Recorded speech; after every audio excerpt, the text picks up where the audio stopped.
It's the end of December and there's not much available to wild harvest, but there is something. We found these wild onions on our hike. These even grow in my yard, so they're pretty widespread. And I know that they're wild onions and not a grass because I'm a botanist. And also because I know some little tips and techniques for identifying these plants. So we always want to use our senses whenever we can. So I use my sense of sight to see that these blades are a little bit thicker than grass, and they're also round and not flat like grass. And so I also know that I can use my sense of smell to smell it, and it smells like an onion. So I know that I have the right plant.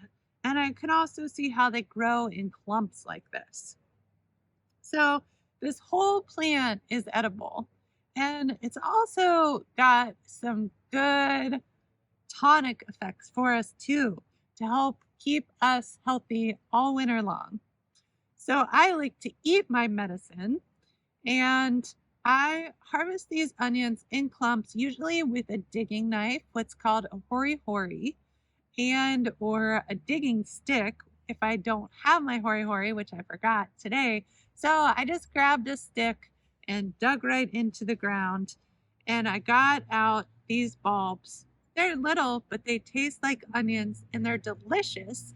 And the tops taste like chives. So I could add them to a baked potato, like a chive, or to a salad or some cooked greens. I could cook them up in some oil and it would be quite delicious. So I hope that you try some wild onions and you can clean them pretty easily and soak them in water and eat them all winter. One year I challenged myself not to buy any onions from the store. How did I do it? I survived on these wild onions. They grow pretty prolifically in lots of areas. So, right here off the side of a trail and in my own backyard. And they're pretty easy to dig up. And also, awesomely enough, the whole plant is edible. So, the tops of these are like chives. And that's how I like to eat them on top of baked potatoes is delicious.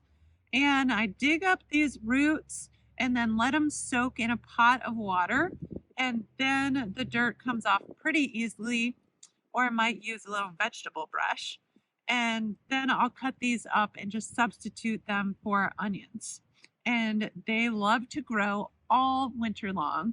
You can throw whatever you don't eat into the fridge or make your own ferments. Wouldn't that be tasty?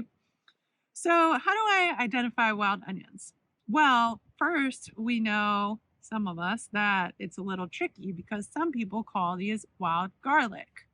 Both are edible, but what I call wild garlic looks a little bit different than this. It looks a little bit more like grass. It has a flat leaf, but we can use our senses, our sense of sight, to notice that these have round leaves. And also, of course, they have these bulbs on the bottom, and our sense of smell to notice that they smell like onions when we break the leaves. So that tells us that they're in the onion family. Of course, you will always want to only ingest what you have 100% positive ID on. But yeah, we can harvest these right out of the yard. They like to grow in clumps like this. And then if you don't have a digging tool, you can use a digging stick, which is what traditional cultures do all the time, still to this day. Or I like to use my digging knife, aka hori hori, which is a great tool to have. And then we just harvest the clumps of these. It's super sustainable. They're very prolific and they're not threatened. And harvest them and make them into all kinds of delightful foraged goodness.